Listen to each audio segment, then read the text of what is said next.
You watch as less capable colleagues manipulate situations to their advantage, while your honest approach keeps you overlooked and undervalued. Every day you see others bend circumstances, influence decisions, and position themselves for success through calculated moves, while you remain trapped by outdated notions of fairness and directness. I am Niccolò Machiavelli, the Florentine who spent years observing power in its rawest forms, studying princes, politicians, and the mechanisms that truly govern human behavior. What I discovered about strategic manipulation will transform how you navigate any environment where influence matters, giving you the tools to shape outcomes rather than simply react to them. The same principles that helped rulers maintain power in Renaissance Italy can help you gain the influence you deserve. In today's world, whether you're navigating office politics or personal relationships, the fundamentals of strategic influence remain unchanged. Those who understand human nature and can adapt their approach accordingly will always outmaneuver those who rely on merit alone. But first, like this video, subscribe for more Renaissance wisdom, and comment below where you're watching from. I want to know which corner of the world is ready to master the art of strategic influence. Let me tell you about the moment my eyes truly opened to the nature of power. I was 29 years old, serving as a civil servant in the Florentine Republic, still believing that virtue and good intentions were sufficient to navigate the treacherous waters of politics. How naive I was. I held in my hands a piece of diplomatic correspondence, a letter that would change everything I understood about human nature and political reality. The parchment bore the official seal of our republic, yet the words written upon it revealed a stark truth. What we proclaimed in public bore little resemblance to what we practiced in private. This document, meant for my eyes only, detailed how we would publicly support one ally while secretly negotiating with their enemies. My first instinct was moral outrage. How could we claim to be a virtuous republic while engaging in such duplicity? But as I studied the situation more carefully, I began to understand something profound. The very survival of our republic and the welfare of thousands of citizens depended on this strategic flexibility. Our enemies certainly weren't constraining themselves with rigid moral principles. I watched as the Medici family demonstrated this principle in action. When they were in exile, they appeared humble and conciliatory, winning sympathy and support. Yet the moment circumstances shifted in their favor, they returned with calculated precision, removing their opponents systematically. They understood something I was only beginning to grasp. The appearance of virtue could be more powerful than virtue itself, and timing was everything. The harsh lesson came during a particularly brutal political purge. I observed how those who remained rigidly committed to their principles, admirable though they were, found themselves removed from positions where they could do any good at all. Meanwhile, those who adapted their methods while maintaining their ultimate objectives not only survived, but thrived, ultimately serving their constituents more effectively. This wasn't about abandoning morality. It was about understanding that moral intentions without strategic thinking often lead to moral failure. The road to political irrelevance is paved with good intentions and inflexible principles. I realized that if I wanted to serve the greater good, I needed to develop the skills to navigate the world as it actually existed, not as I wished it to be.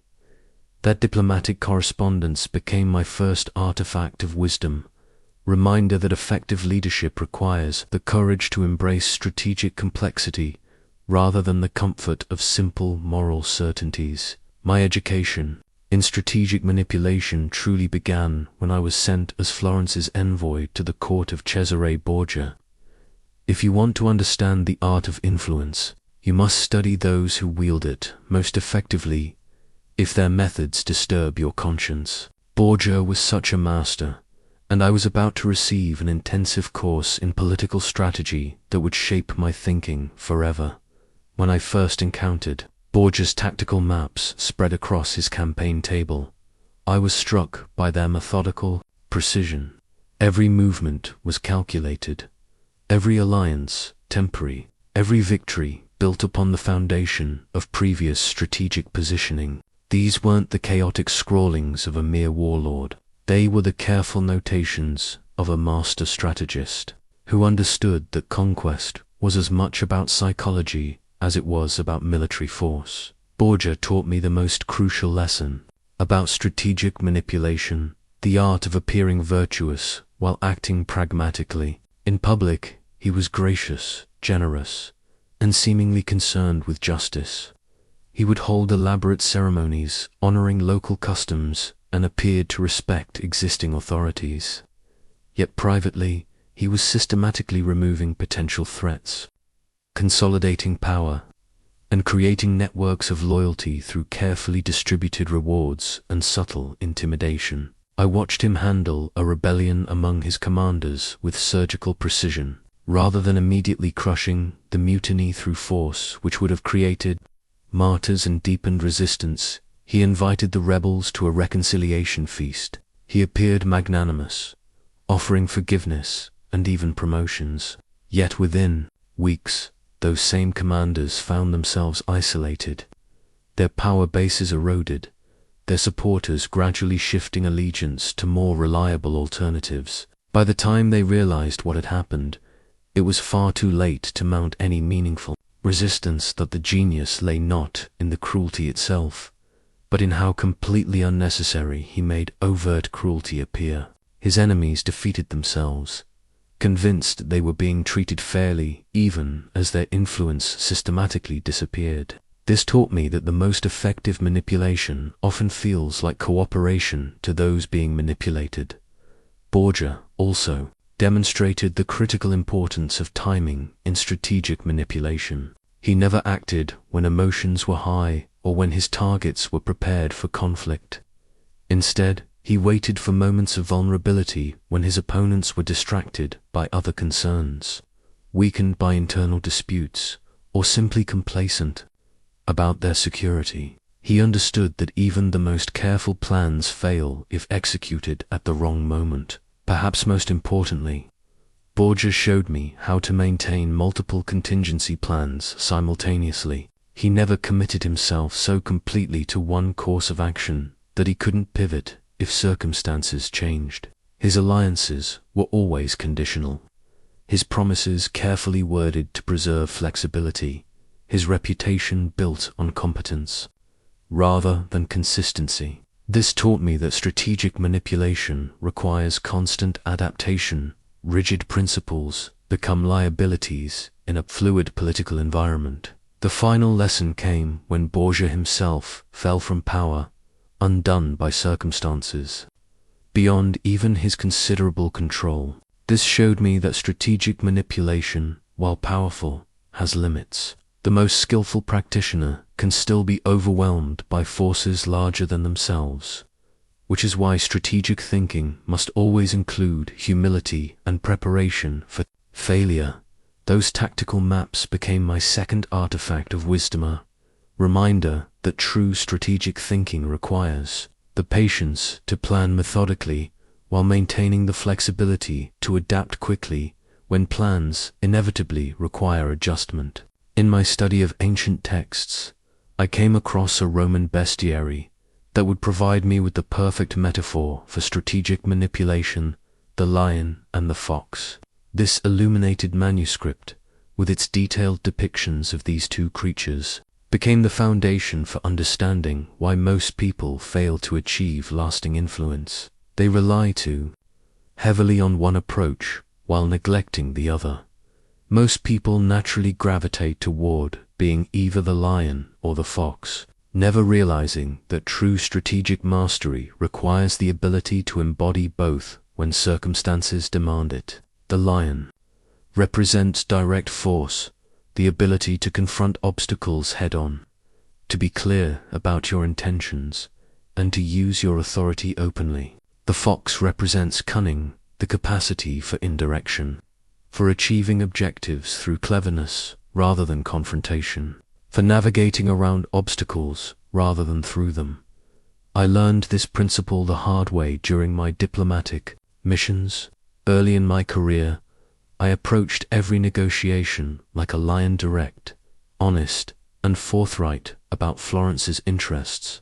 I believed that clarity and directness would earn respect and lead to better outcomes. Instead, I found myself consistently outmaneuvered by opponents who understood the value of strategic ambiguity. The turning point came during a particularly complex negotiation involving multiple city-states. I had prepared my arguments carefully, assembled compelling evidence for our position, and approached the talks with confidence in the righteousness of our cause. Yet I watched as other diplomats achieved their objectives through methods I hadn't even considered: strategic delays, carefully timed revelations, alliance building behind closed doors, and the artful use of uncertainty to keep opponents off balance.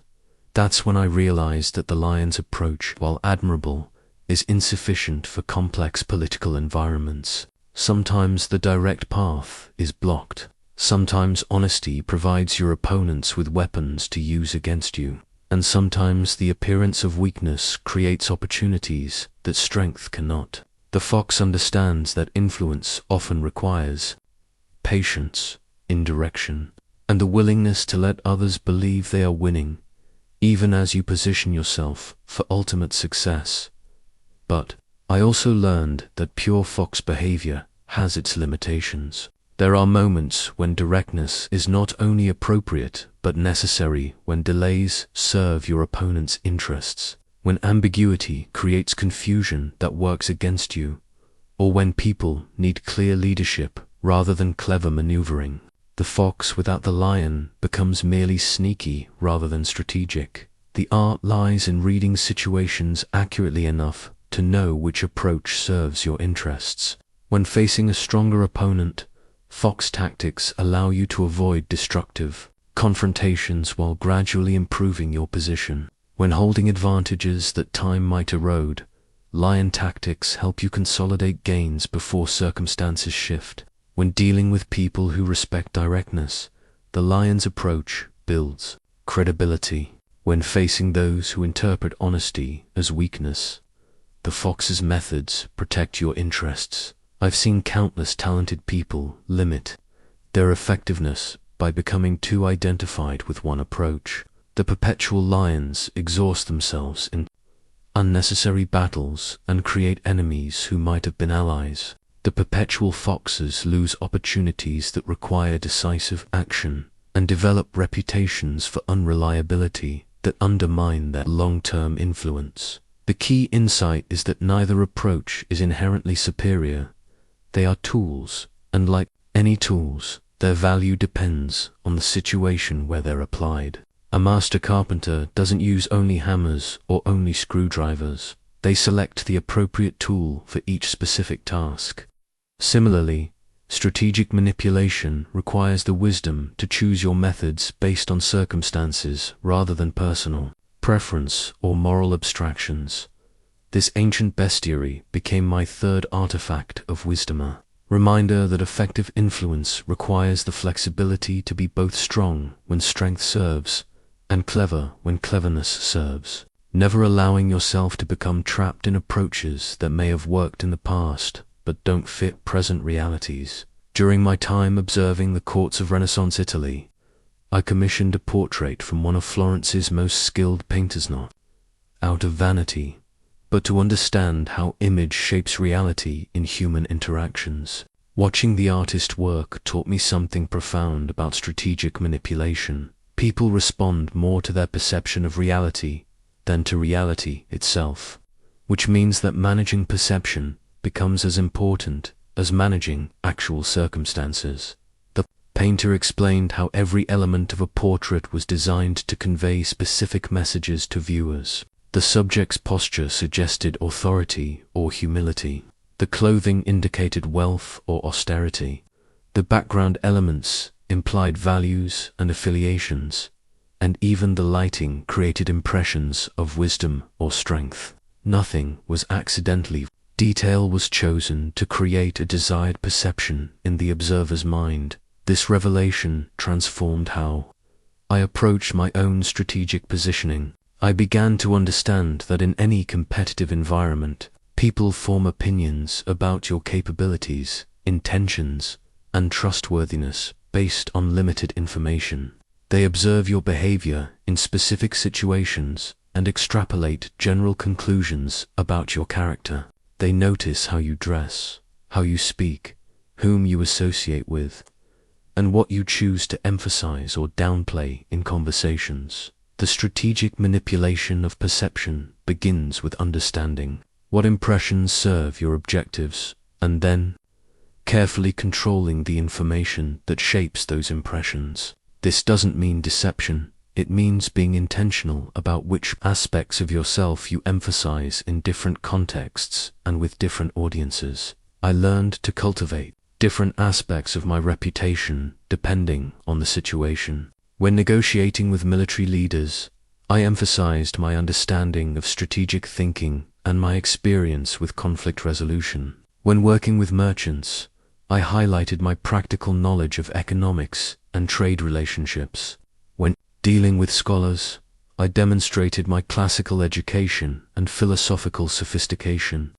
Each emphasis was truthful, but the selective emphasis created the impression most useful for that specific interaction. The power of controlled information became clear during a particularly sensitive diplomatic mission. I had intelligence that could have immediately resolved a territorial dispute, but revealing it directly would have exposed our sources and methods. Instead, I gradually guided conversations in directions that allowed others to discover the same information through seemingly independent means. The result was more effective than direct revelation because the other parties felt they had reached their own conclusions rather than being told what to think. I also learned the importance of strategic silence and selective disclosure. People often reveal more about themselves when they're trying to fill conversational gaps, and they value information more highly when they feel they've had to work to obtain it. By carefully controlling the pace and sequence of information sharing, you can create impressions of depth and wisdom while maintaining strategic flexibility. The management of reputation requires long-term thinking because perceptions, once established, become difficult to change. Early interactions create impressions that influence how subsequent behavior is interpreted. If people see you as competent, they interpret ambiguous actions as thoughtful strategy. If they see you as unreliable, they interpret the same actions as evidence of incompetence or deception. But I also discovered the danger of becoming too invested in maintaining any single perception.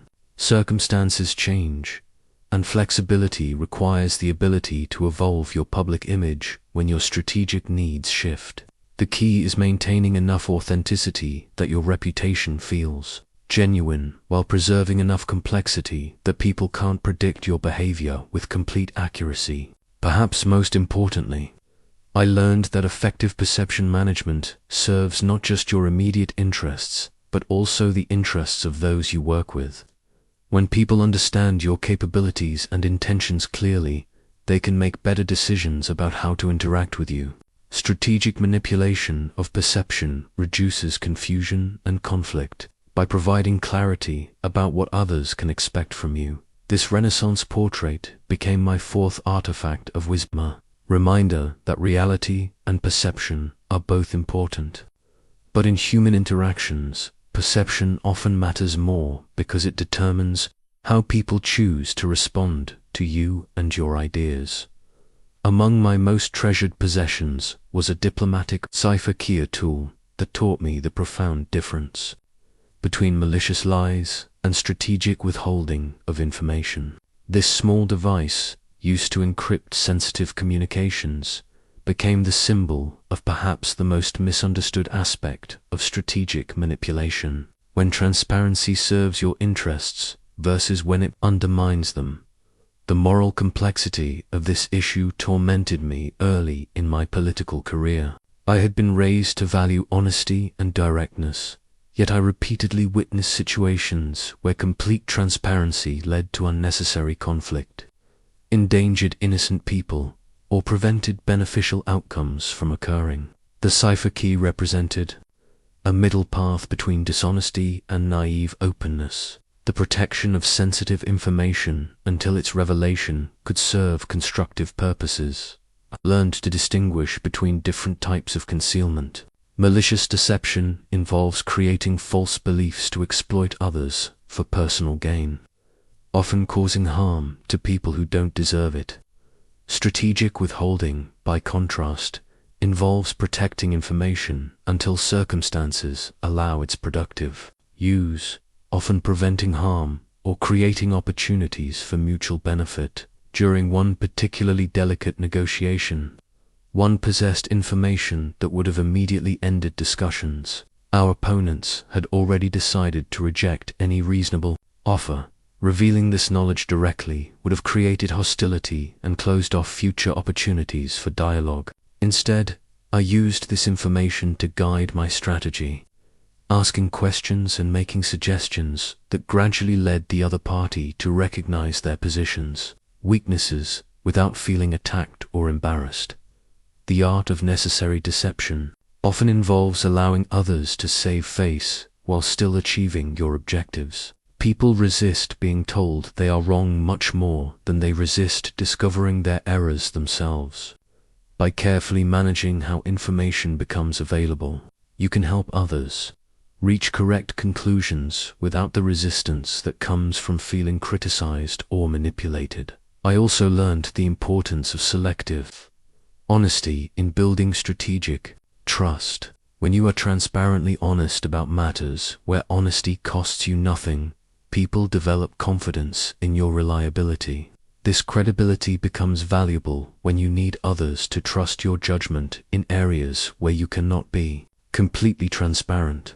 The pattern of honesty in low-stakes situations creates presumptions of honesty in high-stakes situations. Strategic ambiguity serves similar purposes. Sometimes the most honest answer to a question is "I cannot tell you that right now," rather than providing incomplete information that creates false impressions. People often prefer knowing that you are withholding information for good reasons rather than suspecting that you are providing misleading information for unknown reasons. The ethical framework I developed distinguishes between deception that serves broader interests versus deception that serves only narrow self-interest. When protecting information serves the welfare of others or prevents unnecessary conflict, strategic withholding becomes a form of responsibility rather than dishonesty. When concealment serves only personal advantage at others' expense, it becomes the kind of manipulation that destroys trust and relationships. I discovered that people often prefer strategically ambiguous communication because it allows them to maintain their own flexibility. When you provide too much detail about your intentions, you force others to take positions they might not be ready to defend. When you communicate your general direction while preserving tactical flexibility, you allow others to support your objectives without committing themselves to specific methods they might not endorse. The practice of necessary deception also requires accepting responsibility for the consequences of your choices. When you withhold information or use strategic ambiguity, you take on the burden of ensuring that your choices serve worthy purposes. This responsibility creates its own ethical constraints. You cannot use the complexity of strategic communication as an excuse for purely selfish behavior. Perhaps most importantly, I learned that the most effective strategic communication often involves being more honest than others expect rather than less honest. When people anticipate manipulation and encounter genuine directness instead, the contrast creates powerful credibility and influence. This cipher key became my fifth artifact of wisdom, a reminder that protection of sensitive information can be a form of service to others when used responsibly, and that the timing of truth can be as important as truth itself in creating constructive outcomes. On my desk lay a marriage treaty between two prominent Florentine families, document that perfectly illustrated the delicate balance between loyalty and self-preservation that defines all strategic relationships. This contract, with its carefully negotiated terms and conditional clauses, taught me that the most successful alliances are those built with clear understanding of their temporary nature and mutual benefit. The naive approach to relationships assumes that loyalty, once given, should be permanent, regardless of changing circumstances. The cynical approach assumes that all relationships are purely transactional and that betrayal is inevitable. Strategic relationship management requires a more sophisticated understanding. Alliances serve important purposes and deserve genuine commitment, but wise leaders prepare for the possibility that circumstances may require relationship adjustments. I learned this principle through painful experience when Florence's political landscape shifted dramatically. Allies I had trusted completely found themselves forced to choose between their relationship with me and their family's survival. Those who tried to maintain loyalty despite changed circumstances often ended up helping no one effectively. Those who acknowledged the new reality openly and worked to transition relationships gracefully preserved the possibility of future collaboration. The art of alliance building begins with creating genuine, mutual benefit rather than one-sided dependence. When relationships serve both parties' interests clearly, they become more stable and more likely to survive minor disagreements or external pressures. When alliances are based primarily on one party's need or gratitude, they become vulnerable to shifting circumstances and changing priorities. I developed a practice of making myself valuable to allies without becoming dependent on their continued support. This meant cultivating multiple relationships rather than relying on single partnerships, maintaining independent capabilities rather than outsourcing critical functions, and always keeping open the possibility of alternative arrangements should existing relationships become unworkable. The marriage treaty document showed me how formal agreements should acknowledge the possibility of changed circumstances while still providing meaningful commitment during the alliance's duration. The most stable relationships are those where both parties understand the conditions under which the relationship might need to evolve,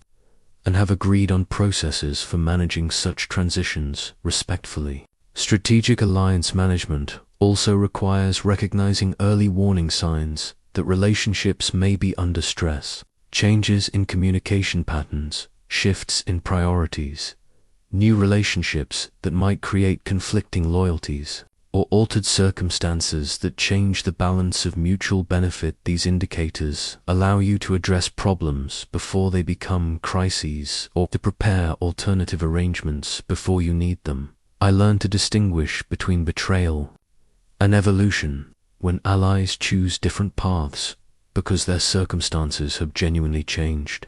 This represents natural relationship evolution rather than personal betrayal.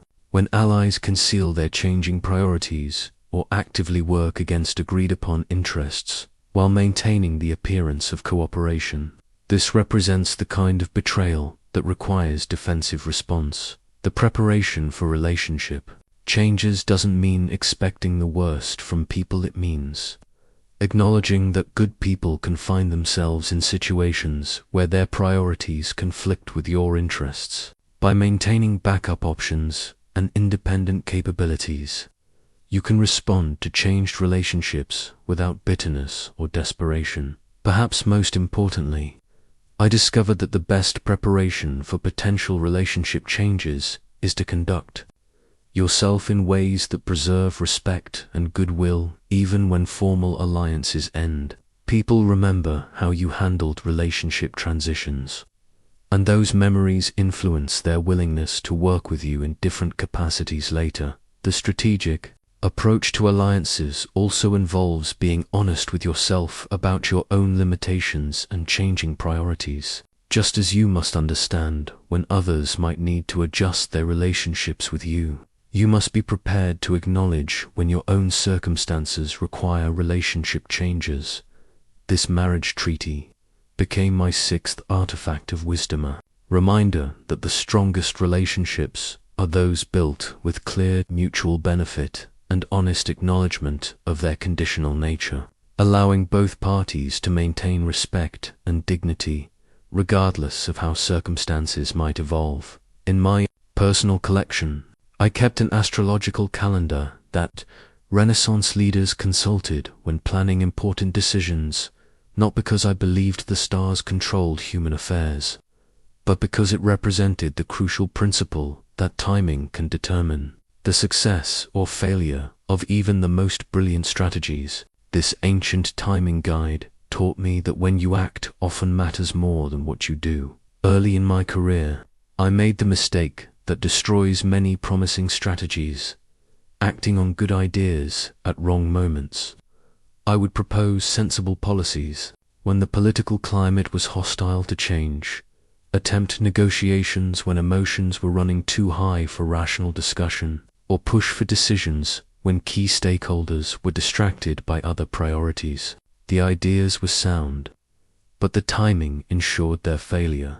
I learned to recognize the environmental factors that influence strategic timing: political calendars, economic cycles, seasonal business patterns, organizational priorities, and even personal circumstances of key decision makers. All create windows when certain types of actions become more or less likely to succeed. The skilled strategist studies these patterns and aligns their initiatives with favorable conditions.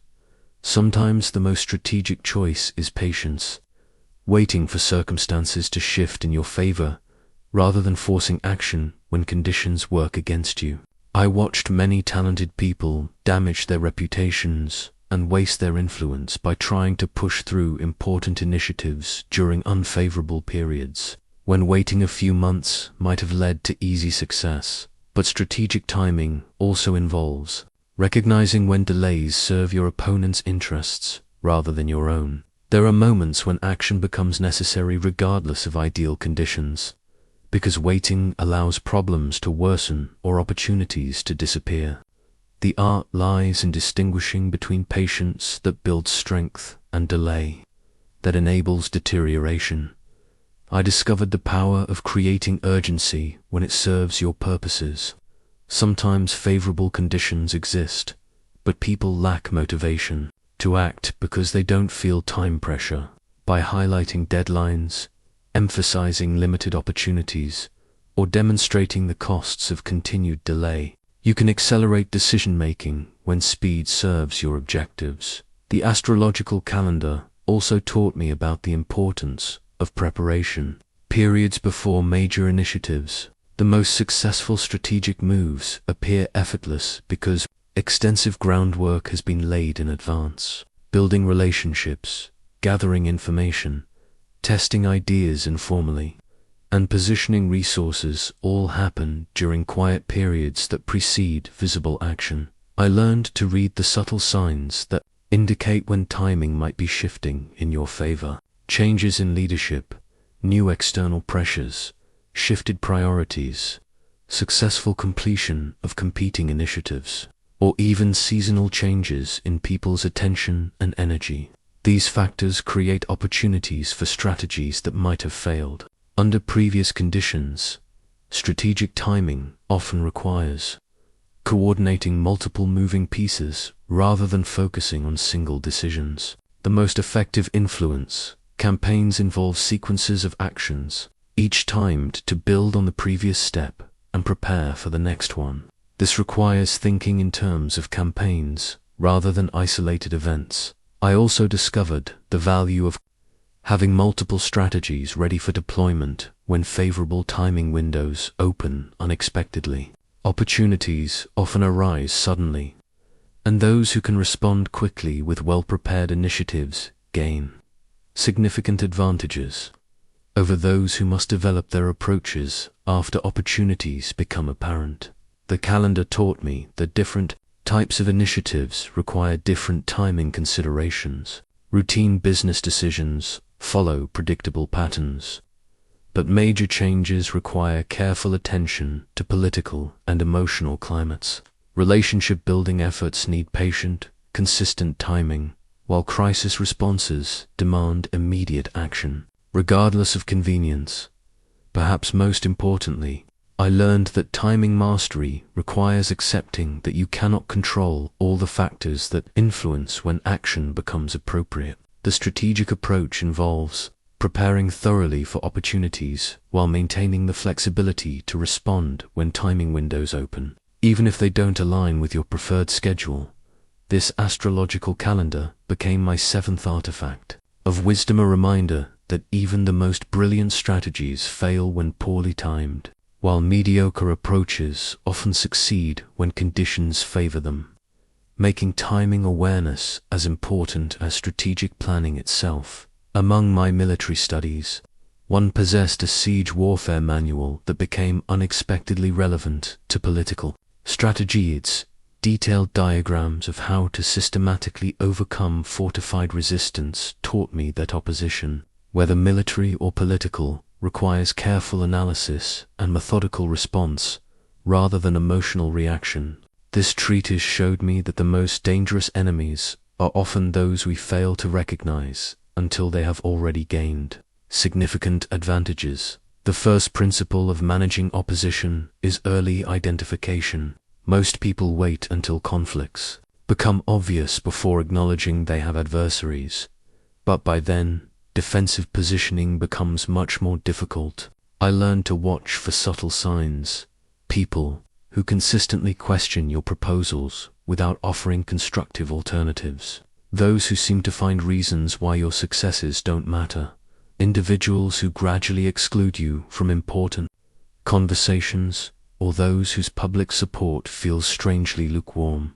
The Siege Manual taught me that different types of resistance require different approaches. Open opponents who challenge you directly often become less dangerous than hidden adversaries who work against you indirectly, because at least you know where you stand with open critics.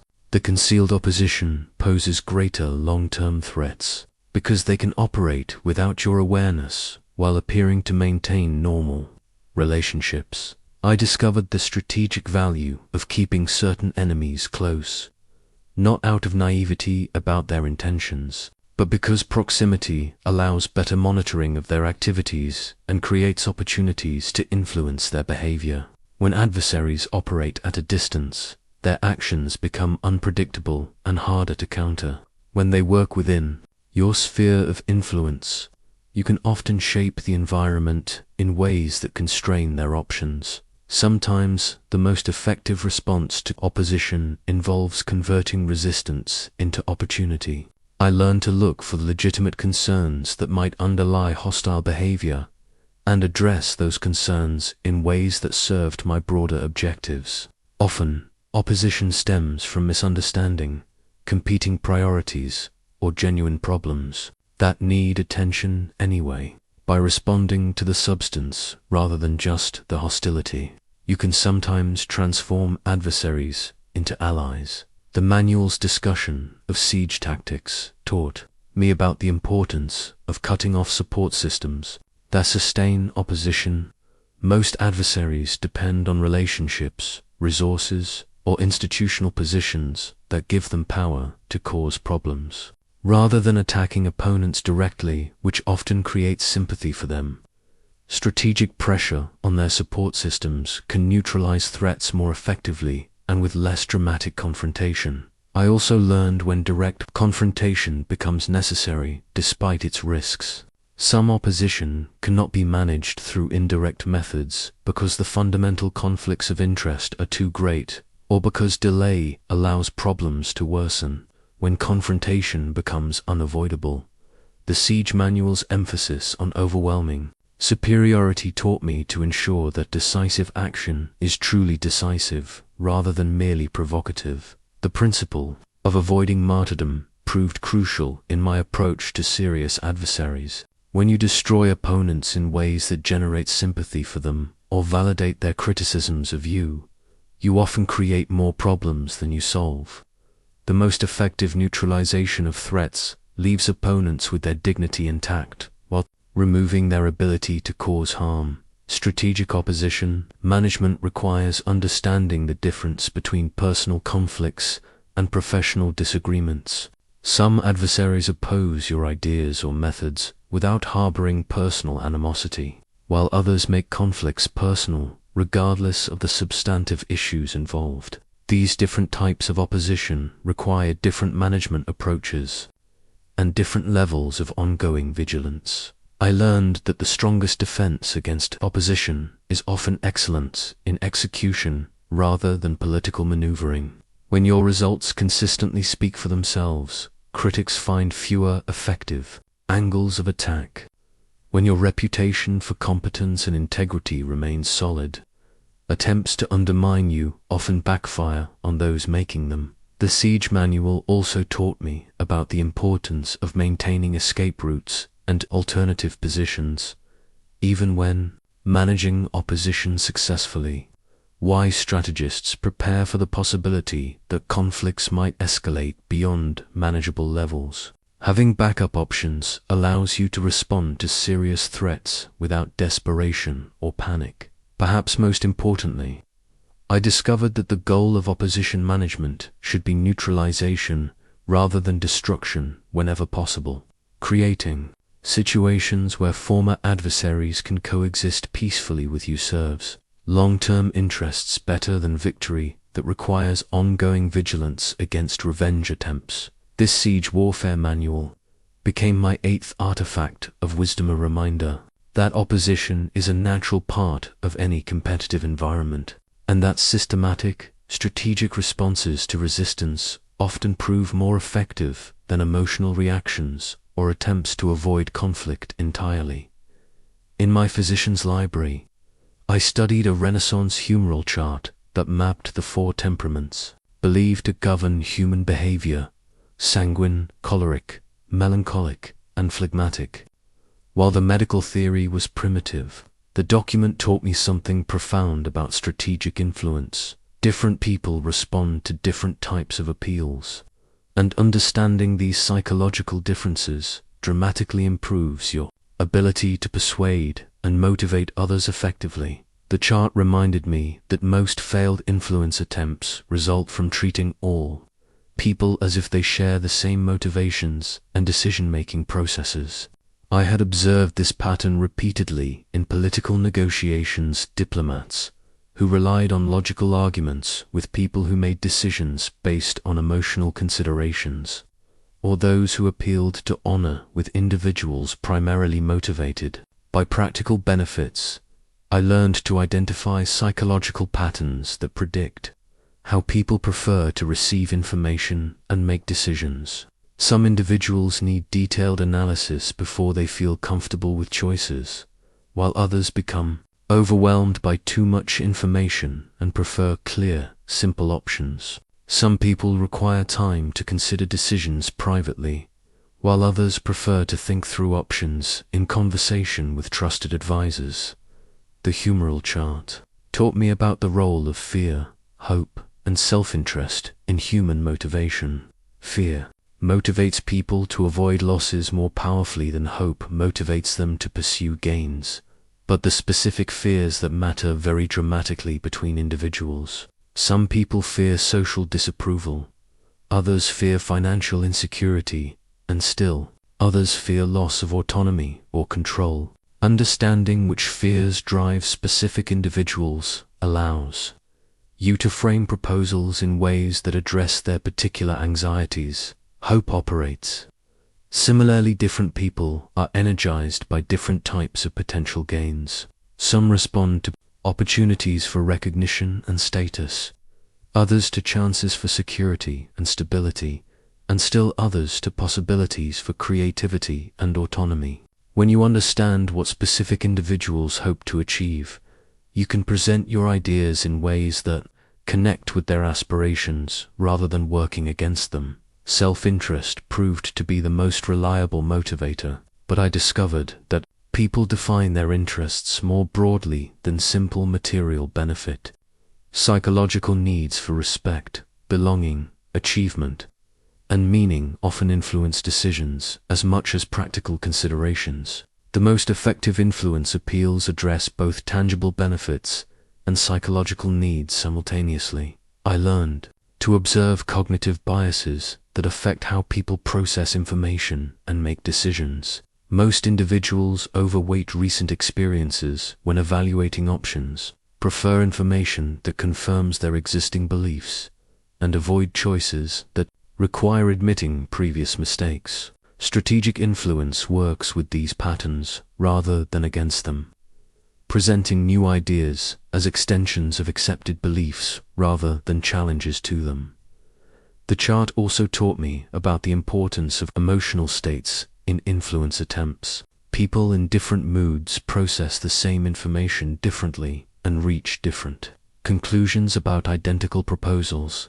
Understanding someone's current emotional state allows you to time influence attempts more effectively and to frame appeals in ways that complement rather than conflict with their psychological condition. I discovered that building emotional investment in outcomes often matters more than logical persuasion. When people feel psychologically committed to a decision, they become advocates for that choice and find their own reasons to support it. This means that influence processes that help people reach conclusions themselves often prove more effective than attempts to convince them through external arguments. The study of temperaments showed me how to adapt my communication style to different personality types. Detailed, analytical people need comprehensive information and time to process it. Decisive, action-oriented people prefer clear recommendations and quick implementation plans. Relationship-focused people want to understand how decisions affect others and build consensus. Each type requires different approaches to feel comfortable with important choices. Perhaps most importantly, I learned that sustainable influence requires understanding and respecting people's psychological needs rather than manipulating them. When you help others meet their genuine needs while advancing your objectives, you create situations where continued cooperation serves everyone's interests.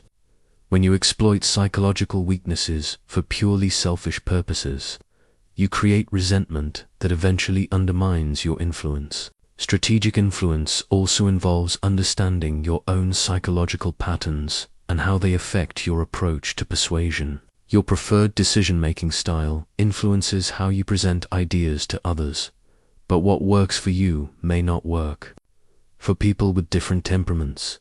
This humoral chart became my 9th artifact of wisdom, a reminder that effective influence requires understanding the psychological landscape of each situation and adapting your approach to work with human nature rather than against it. On my wall hung a feudal organizational chart that mapped the complex web of relationships, obligations, and authority structures that governed Renaissance society. This visual representation taught me that understanding power dynamics requires looking beyond formal titles and organizational hierarchies to identify where real influence actually resides and how it flows through human networks. The chart showed me that formal authority and actual influence often exist in different places within the same organization. I observed countless situations where people with impressive titles found themselves unable to implement decisions, while others with modest formal positions exercised significant behind-the-scenes influence over important outcomes.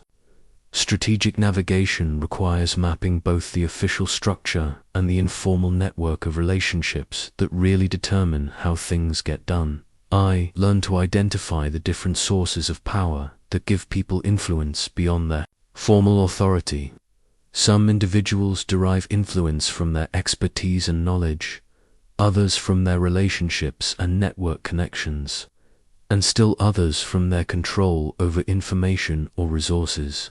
Understanding these different power bases helps you determine who needs to be convinced or consulted before initiatives can succeed. The feudal chart also taught me about the importance of building influence in multiple directions simultaneously. Most people focus only on managing relationships with those above them in formal hierarchies.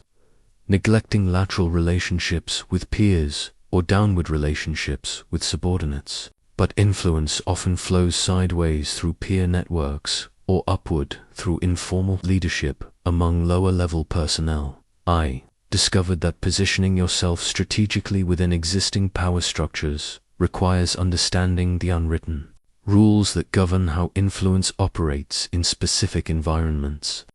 Some organizations reward individual achievement, while others prioritize team collaboration.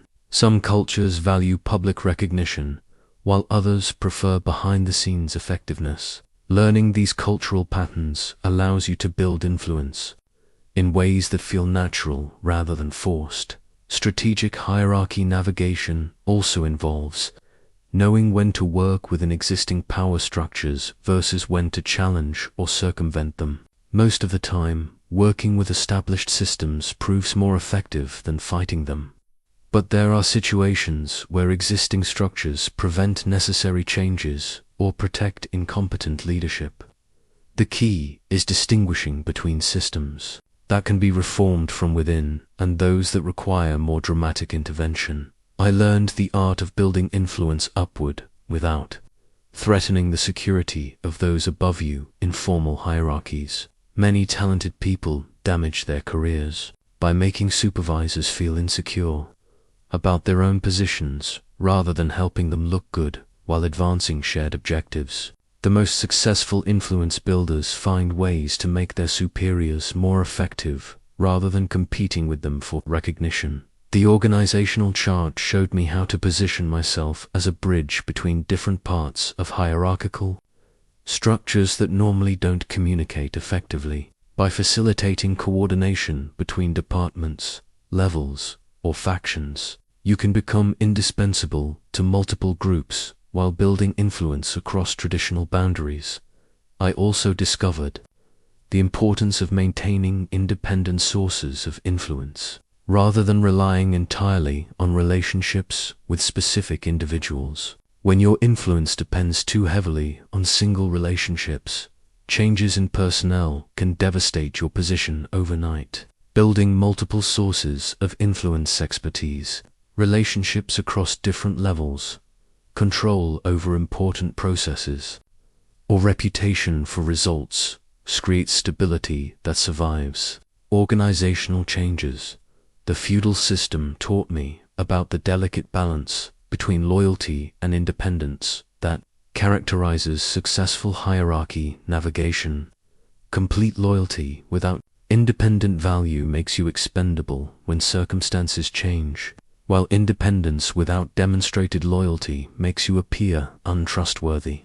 The most influential people combine genuine commitment to organizational success with capabilities that remain valuable regardless of specific leadership changes. I learned to recognize the signals that indicate when power dynamics are shifting. Within organizations, changes in meeting attendance, altered communication patterns, new reporting relationships, or shifts in resource allocation often precede formal announcements of organizational changes. Reading these early indicators allows you to adapt your positioning before changes become obvious to everyone else. Strategic hierarchy navigation also requires understanding the different types of challenges that threaten people at various levels of organizations. Senior leaders worry about strategic threats and long-term sustainability. Middle managers focus on operational efficiency and team performance, and individual contributors emphasize skill development and career advancement. Framing your contributions in ways that address the specific concerns of each level increases your influence across the entire structure. Perhaps most importantly, I discovered that the most sustainable approach to hierarchy navigation involves adding genuine value rather than just seeking personal advancement. When your influence is built on making others more successful, organizational changes tend to strengthen rather than weaken your position, because everyone benefits from your continued effectiveness. This feudal organizational chart became my 10th artifact of wisdom, a reminder that navigating complex power structures requires understanding both formal authority and informal influence networks, and that building influence in multiple directions creates more stability than relying on single relationships or positions. In my personal library, I treasured a classical rhetoric manuscript that had survived from ancient Roma text that taught me that persuasive communication is both an art and a science, requiring careful attention to audience psychology, message construction, and delivery timing. This ancient guide showed me that the difference between successful and failed influence attempts often lies not in the quality of ideas, but in how those ideas are presented to different audiences. The manuscript taught me that effective, strategic communication begins with understanding your audience's existing beliefs, concerns, and decision-making processes rather than starting with what you want to say. Most people craft messages based on what seems logical or compelling to them personally, but persuasive communication requires seeing issues from the recipient's perspective and addressing their specific interests and anxieties. I learned to structure arguments in ways that build progressively toward conclusions rather than leading with final recommendations. When you present conclusions first, people often resist before they understand the reasoning behind them. When you guide them through the logic that leads to those conclusions, they feel like partners in the reasoning process rather than targets of persuasion attempts.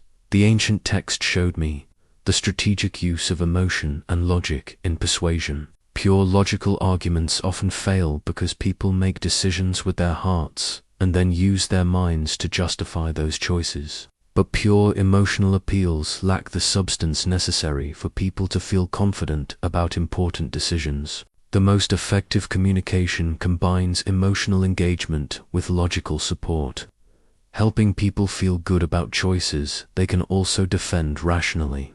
I discovered the power of storytelling in strategic communication. Abstract principles and general concepts often feel irrelevant to people facing specific situations. But stories that illustrate those principles in concrete circumstances make them feel applicable and actionable. When you can show rather than just tell, your audience understands not just what you're recommending, but how it might work in practice. The rhetoric manuscript taught me about the importance of framing controversial ideas in acceptable terms, rather than challenging people's fundamental beliefs directly. Effective communication presents new ideas as natural extensions of values they already hold. This reduces psychological resistance and allows people to embrace change without feeling like they're abandoning their previous commitments. Learn to anticipate and address potential objections before audiences raise them. When you acknowledge the legitimate concerns that might lead people to resist your proposals and show how those concerns can be managed, you demonstrate understanding of their perspective while removing barriers to agreement. This approach feels collaborative rather than manipulative. The ancient guide also taught me about the rhythm and timing of persuasive communication. Important messages often require multiple exposures before people become comfortable with them. The first exposure introduces concepts, subsequent exposures develop understanding, and final exposures motivate action. Rushing this process often creates resistance, while following natural pacing allows acceptance to develop organically. Strategic communication also involves choosing the right messengers for specific audiences. Sometimes your personal credibility with a particular group makes you the ideal person to deliver certain messages. Other times, different messengers might be more effective because of their relationships, expertise, or demographic characteristics. Understanding when to be the voice versus when to find other voices requires honest assessment of your own strengths and limitations. I discovered that the most powerful persuasive technique often involves asking questions that guide people toward conclusions rather than making statements that demand acceptance. When people reach conclusions through their own reasoning process, they feel ownership of those ideas and become advocates for them. When they feel pressured to accept external conclusions, they often resist even ideas that would serve their interests. The manuscript taught me about the importance of maintaining respect for your audience's intelligence and autonomy. People can sense when communicators view them as obstacles to overcome rather than partners in problem solving. Strategic communication that feels manipulative often backfires because it violates people's need to feel respected and valued. Perhaps most importantly, I learned that sustainable influence through communication requires genuine concern for your audience's welfare rather than purely selfish objectives. When your recommendations truly serve others' interests as well as your own, your communication naturally becomes more authentic and persuasive. This classical rhetoric manuscript became my 11th artifact of wisdom, reminder that strategic communication succeeds when it helps people understand how your proposals serve their interests and values, rather than simply trying to convince them to do what you want. Among my most valuable documents were the emergency council minutes from Florence's response to various crisis floods, military threats, economic disruptions, and political upheavals. These records taught me that crises, while genuinely dangerous, also create opportunities for strategic repositioning that would be impossible during stable periods. The key lies in maintaining composure while others panic and seeing possibilities, while others see only problems. The council minutes showed me that people's normal resistance to change often disappears during crisis periods. Ideas that would face months of debate and opposition during normal times can gain acceptance quickly when circumstances create urgency. This doesn't mean manufactured emergencies. Those usually backfire when discovered, but rather strategic readiness to propose solutions when genuine problems create openings for necessary changes. I learned that crisis response reveals character in ways that normal circumstances cannot. Some people become paralyzed by unexpected challenges. Others become reactive and make poor decisions under pressure, while still others maintain strategic thinking and actually improve their performance during difficult periods. Understanding these patterns helps you predict who will be reliable during future challenges and who might need additional support. The emergency records taught me about the importance of preparation for unpredictable events. While you cannot anticipate specific crises, you can develop general capabilities that prove valuable during various types of disruptions. Strong relationships across different groups, diverse sources of information, flexible resources, and reputation for competence under pressure. These assets become tremendously valuable when normal systems stop functioning effectively.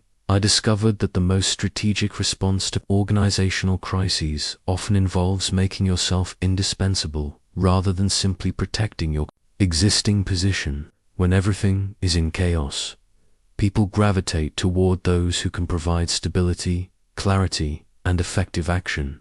By stepping up during difficult periods, you can build influence and credibility that persists long after the immediate crisis passes. The council minutes also showed me how crises can be used to eliminate problems that have been festering during stable periods. When major disruptions occur, organizations often become willing to address personnel issues, structural inefficiencies, or strategic mistakes that they had been avoiding because change seemed too risky or difficult. Crisis periods create political cover for necessary but unpopular decisions. I learned to distinguish between different types of crises and the opportunities they create. Financial crises often open possibilities for operational changes and cost structure improvements. Leadership crises create openings for new voices and different approaches. Competitive crises motivate innovation and strategic repositioning. Understanding these patterns helps you prepare appropriate responses before specific situations develop. Strategic crisis management also requires understanding the psychological dynamics that affect decision-making during stressful periods. People often become more conservative about some types of risks, while becoming more willing to accept other types of risks. They may resist changes that feel unfamiliar, while embracing changes that promise to restore previous stability. Working with these psychological patterns rather than against them improves your effectiveness during turbulent times. The emergency records taught me about the importance of communication during crisis periods, when normal information channels become unreliable. People who can provide accurate, timely information gain significant influence. When standard procedures no longer work, those who can suggest practical alternatives become valuable resources. Clear communication during confusion often matters more than perfect solutions. I also discovered that crisis periods often reveal the difference between formal authority and real leadership.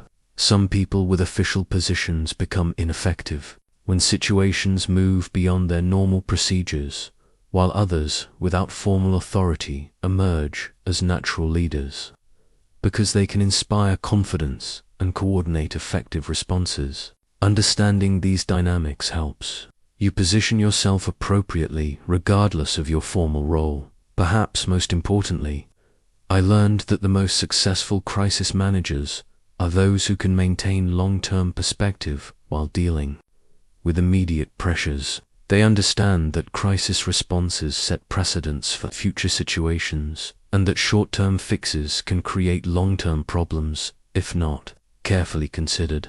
The strategic approach to crisis also involves recognizing when problems can be allowed to develop into crises that motivate necessary changes. Sometimes the best response to emerging problems is to let them become serious enough that everyone recognizes the need for action, rather than trying to manage them quietly and allowing underlying issues to persist. These emergency council minutes became my 12th artifact of wisdom, a reminder that crises, while genuinely challenging, often create opportunities for positive changes that would be impossible during stable periods, making crisis readiness as important as crisis prevention. For strategic leaders, in my collection of family documents, I kept a generational succession plan that mapped how power and influence were designed to persist across multiple generations of leadership transitions. This document taught me that truly strategic thinking requires building systems and relationships that advance your objectives regardless of specific personnel changes or unexpected circumstances that might disrupt short-term plans. The succession plan showed me the difference between tactics that achieve immediate objectives and strategies that create lasting influence. Tactical victories often prove temporary because they depend on specific circumstances or relationships that can change quickly. Strategic positioning, by contrast, creates structural advantages that persist even when the environment shifts or key people leave their positions.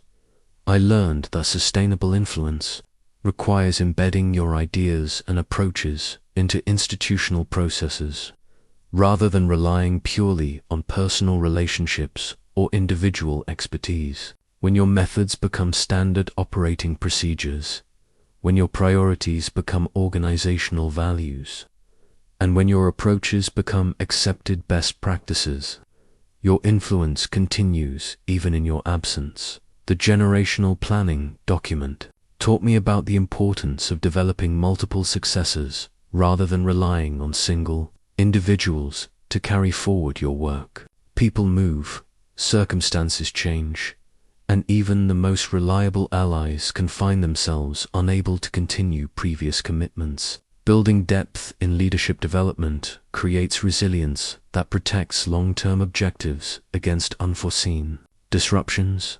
I discovered that long-term strategic planning requires accepting that specific methods might need to evolve, while core principles remain constant.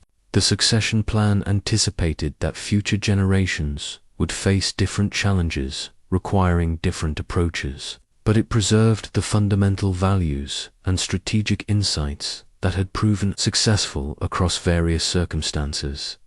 Strategic Planning also involves understanding which trends are likely to persist versus which represent temporary fluctuations that will eventually reverse. Betting long-term strategies on short-term trends often leads to disappointment, while recognizing enduring patterns allows you to position yourself advantageously for sustained periods. The document showed me how to balance ambitious long-term vision with practical near-term steps. Grand strategies fail when they require too much change too quickly, but incremental approaches fail when they lack sufficient scope to address fundamental challenges.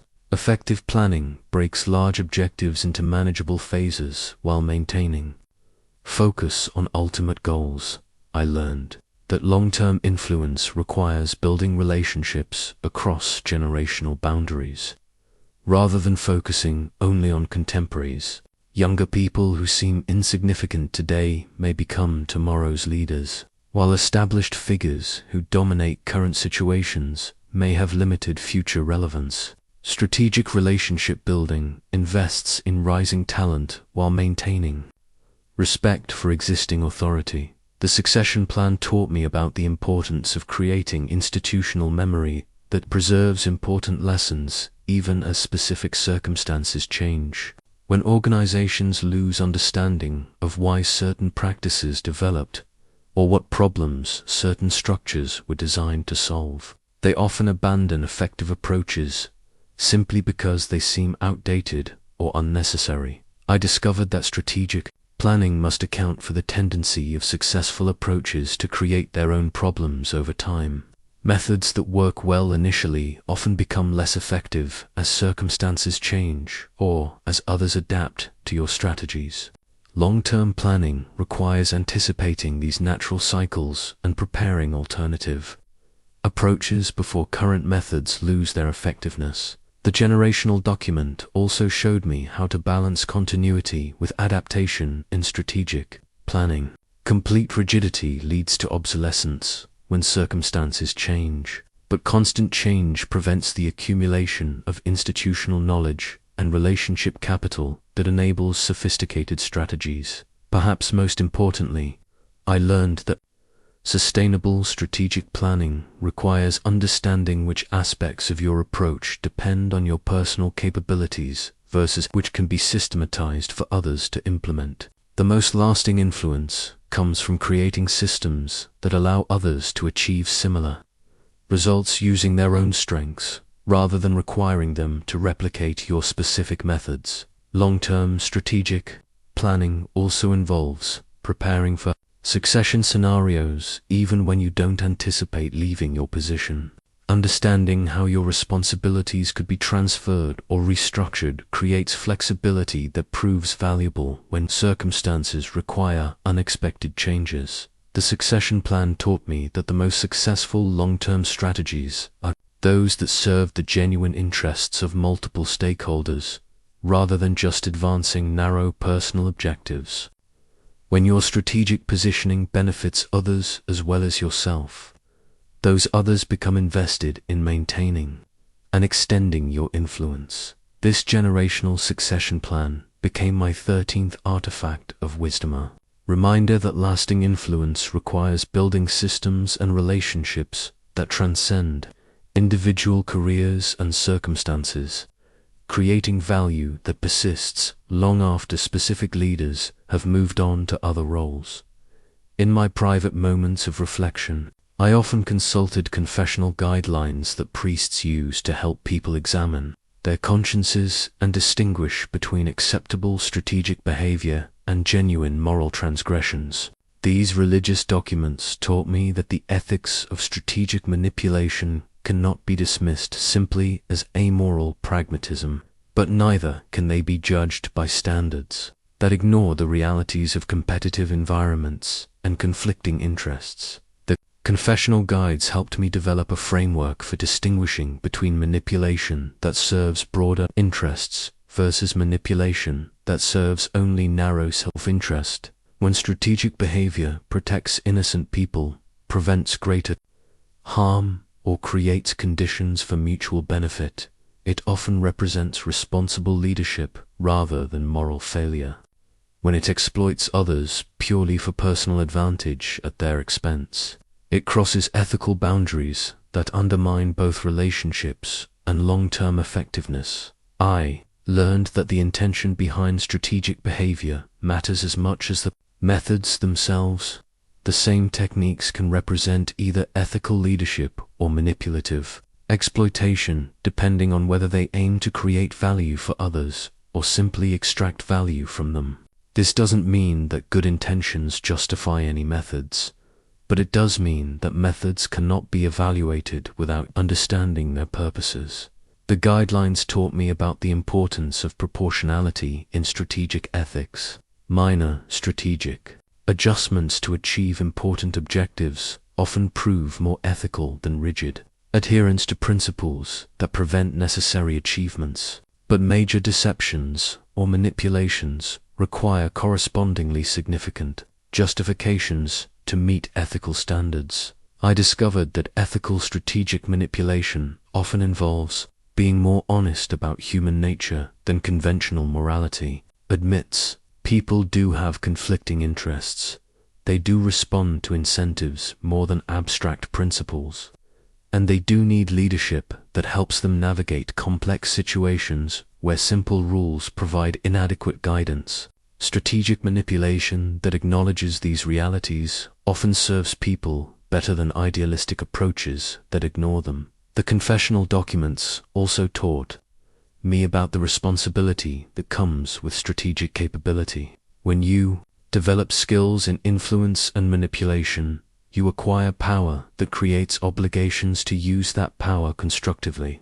This responsibility extends beyond avoiding harm to actively contributing to the welfare of those affected by your decisions. I learned that sustainable strategic manipulation requires maintaining genuine respect for the dignity and autonomy of others. When your methods help people achieve their own objectives more effectively, they often welcome strategic influence, even when they understand its calculated nature.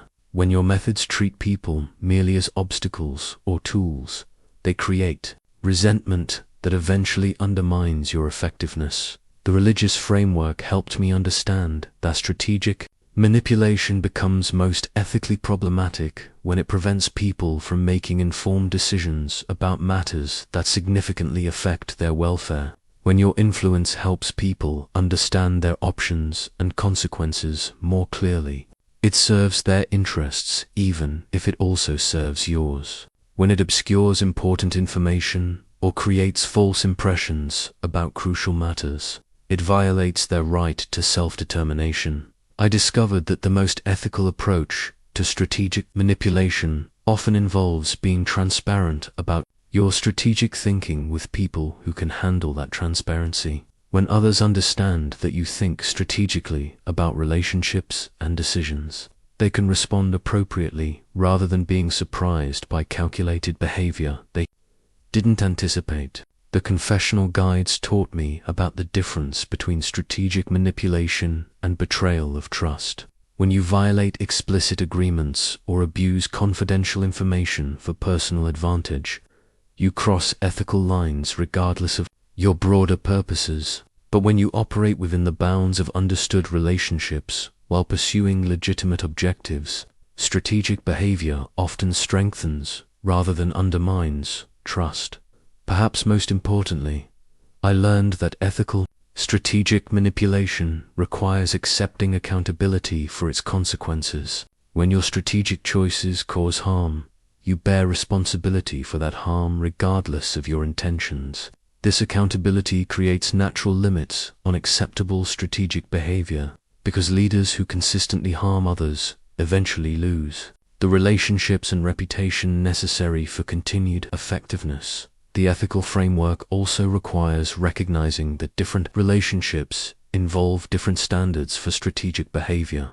The strategic manipulation appropriate in competitive business or political environments might be completely inappropriate in intimate personal relationships or professional contexts built on explicit trust. I discovered that the most sustainable approach to strategic ethics involves developing reputation for strategic competence combined with genuine commitment to others' welfare. When people understand that you think strategically but trust that you use your capabilities constructively, they often prefer working with you over less capable but supposedly more straightforward alternatives. These confessional guidelines became my 14th artifact of wisdom, reminder that strategic manipulation carries moral responsibility and that the most effective long-term approach involves using strategic capabilities to create value for others while advancing your own legitimate objectives.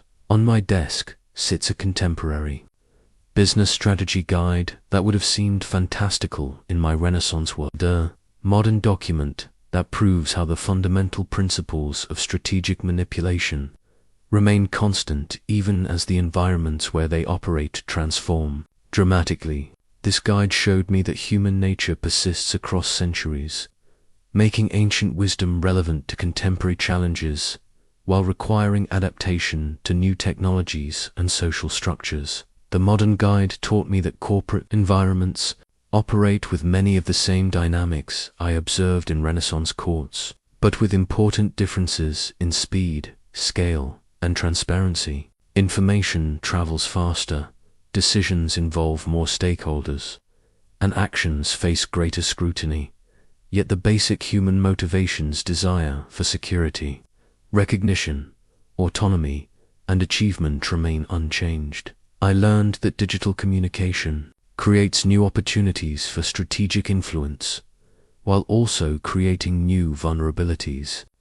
The ability to reach multiple audiences simultaneously allows for sophisticated message coordination, but the permanence of digital records means that inconsistencies become more visible and strategic, contradictions harder to maintain.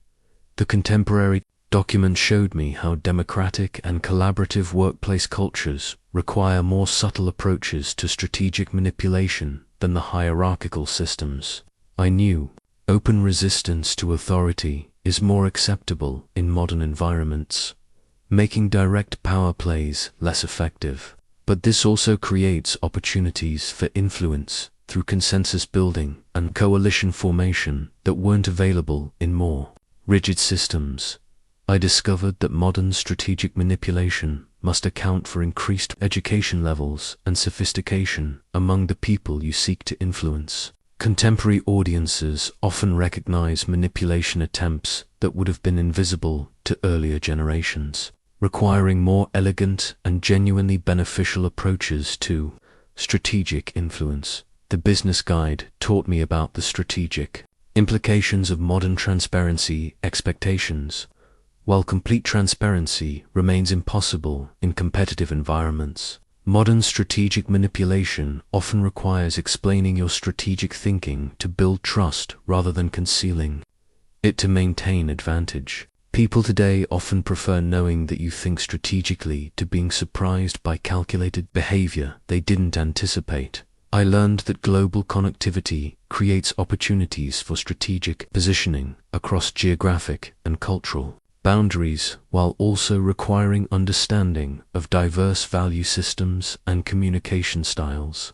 The strategic approaches that work in one cultural context may fail completely in others, making cultural intelligence essential for modern strategic manipulation. That the contemporary document showed me how modern legal and regulatory environments create both constraints and opportunities for strategic behavior. While certain traditional manipulation methods have become legally problematic, the complexity of modern regulation also creates legitimate opportunities for strategic positioning that weren't available in simpler legal systems. I discovered that modern organizational structures often distribute power more widely than traditional hierarchies, making coalition building and network influence more important than traditional authority-based manipulation. Understanding how to influence through networks, rather than just through formal reporting, relationships becomes crucial for modern strategic effectiveness. The business guide taught me about the strategic implications of modern communication technologies, social media, email, video conferencing, and other digital tools create new channels for influence, while also creating new requirements for consistency across multiple platforms and audiences. I learned that modern strategic manipulation must account for shorter organizational tenure and more fluid career paths than existed in my era.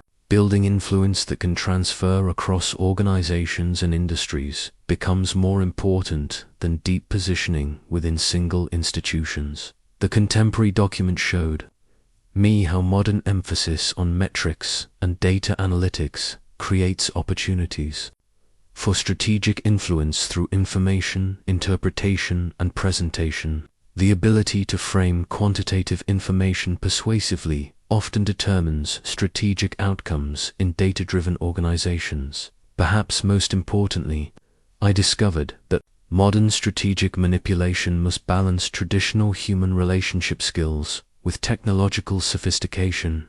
While digital tools enable new forms of influence, they cannot replace the fundamental human connection and understanding that make strategic manipulation both effective and ethical. The guide also taught me that modern strategic thinking must account for accelerated change cycles that make long-term planning more difficult, while making adaptive capability more valuable.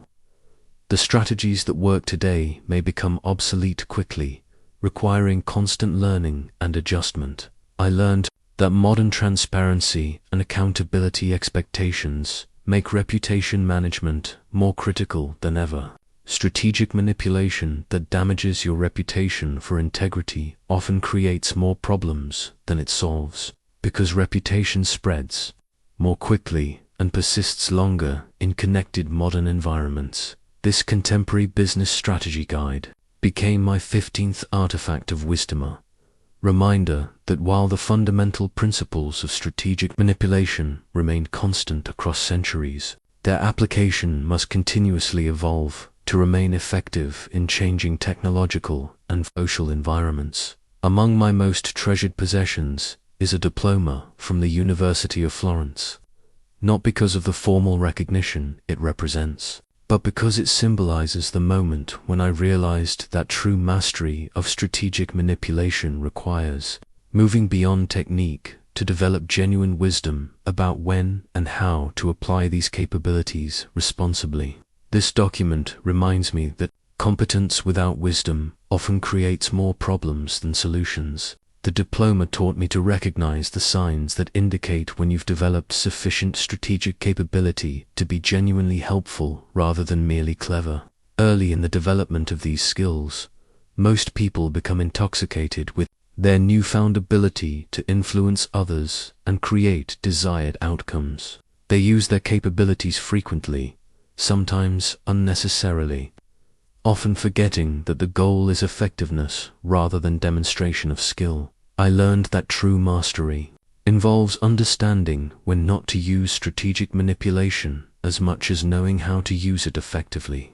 Some situations require straightforward directness, others benefit from patient waiting rather than active influence, and still others call for accepting outcomes you cannot control rather than forcing solutions that create new problems. The university document showed me that strategic mastery requires developing intuitive understanding that goes beyond conscious technique.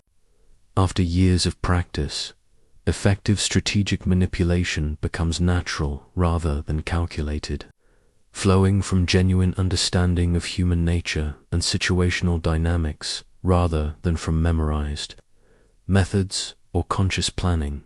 I discovered that mastery includes taking responsibility for developing others' strategic capabilities rather than hoarding knowledge for personal advantage. When you understand these principles deeply, you recognize that surrounding yourself with strategically sophisticated people often serves your interests better than maintaining strategic superiority over less capable colleagues. The diploma reminded me that teaching strategic manipulation requires tremendous care because these capabilities can be misused easily by people who lack the wisdom to apply them constructively. The decision to share strategic knowledge becomes a moral choice that requires evaluating whether recipients have the maturity an ethical framework necessary to use influence responsibly. I learned that strategic mastery often creates a form of loneliness because you understand dynamics that others miss and see possibilities that others cannot recognize. This perspective can create isolation from people who interpret straightforward behavior as unusual and strategic thinking as manipulation. Learning to maintain authentic relationships while thinking strategically becomes essential for personal well-being. The university document taught me about the importance of maintaining balance between strategic effectiveness and authentic self-expression. When strategic thinking becomes so dominant that you lose touch with your genuine preferences and values, you risk becoming instrumental rather than human in your approach to relationships and decisions. I discovered that mastery requires accepting the responsibility that comes with strategic capability. When you can influence outcomes significantly, you become accountable for using that ability constructively rather than merely avoiding obvious harm. This responsibility extends to considering the broader implications of your strategic choices, rather than focusing only on immediate objectives. The diploma showed me that true strategic wisdom involves understanding the limitations of manipulation and influence. There are situations where outcomes depend on factors beyond human control. Relationships where authenticity matters more than strategy, and objectives that cannot be achieved through influence, regardless of skill level. I learned that mastery includes developing the ability to function effectively even when others understand your strategic thinking. The highest level of strategic capability involves being transparent about your methods, while still achieving your objectives because your approaches genuinely serve others' interests as well as your own. The university document taught me about the ongoing practice required to maintain strategic skills without becoming cynical about human nature. Constant exposure to the calculated aspects of human behavior can create pessimism that undermines the empathy and genuine concern for others that make strategic manipulation both effective and ethical. Perhaps most importantly, I discovered that strategic mastery ultimately serves the goal of creating more value for everyone involved, rather than simply advancing personal interests more effectively. When your strategic capabilities help others achieve their objectives while advancing your own, you create situations where continued strategic thinking strengthens rather than threatens relationships. I learned that the final stage of mastery involves integrating strategic thinking so completely with authentic concern for others that the distinction between strategic and genuine behavior becomes meaningless. When your strategic choices consistently serve others' welfare as well as your own, strategic manipulation becomes a form of service rather than exploitation. This master's diploma became my 16th artifact of wisdom, a reminder that true strategic mastery requires wisdom to complement technique, responsibility to accompany capability, and genuine concern for others to guide the application of influence skills. As I reach the end of my years, I often contemplate the historical monument inscription that will someday mark my passing, the specific words that might be carved in stone, but the permanent record of how strategic thinking shaped the course of human events far beyond any individual's success or failure. This final artifact reminds me that the principles I've shared with you carry the power to influence the world beyond personal advancement, creating ripple effects that extend across generations. The monument inscription represents the sobering reality that strategic manipulation, like any powerful tool, shapes civilization itself through the accumulated choices of those who master its principles. Every person who learns to think strategically contributes to the collective human capacity for both constructive leadership and destructive exploitation. This recognition brings tremendous responsibility for how we pass on these capabilities. Throughout my life, I have witnessed how strategic thinking can serve the cause of human flourishing when applied with wisdom and moral restraint. Effective leaders use these principles to build institutions that protect the vulnerable, create opportunities for human development, and solve collective problems that individual effort cannot address. Strategic manipulation becomes a tool for civilization building, rather than mere personal advancement. But I have also seen how these same principles can perpetuate injustice when used without ethical constraints or broader vision. Leaders who master strategic manipulation while lacking genuine concern for others' welfare often create systems that concentrate power and resources while leaving others diminished. The choice between constructive and destructive application remains with each practitioner. The inscription reminds me that our current political and social institutions largely reflect the strategic choices of previous generations who understood these principles. The distribution of power, the structure of organizations, and the unwritten rules that govern human cooperation all bear the influence of strategic thinkers who came before us. This legacy creates both opportunities and obligations for those who follow. I have learned that passing on strategic wisdom requires emphasizing the responsibility that accompanies capability. When you teach others to think strategically, you influence not only their personal effectiveness, but also their contribution to the broader human community. The ethical framework you model while teaching strategic principles often matters more than the specific techniques you share. The monument teaches me that the most lasting contributions come from those who use strategic capabilities to solve problems larger than themselves. While personal success provides the foundation for broader influence, the strategic thinkers who shape history are those who apply their skills to challenges that affect entire communities, nations, or generations. Perhaps most importantly, I recognize that the true test of strategic wisdom lies in whether it creates conditions for others to flourish rather than simply concentrating advantages for those who possess it. The most constructive strategic manipulation opens opportunities for others, builds systems that reward merit and contribution, and creates environments where human potential can develop freely. As you apply the principles I've shared, remember that you join a tradition that extends across centuries and cultures.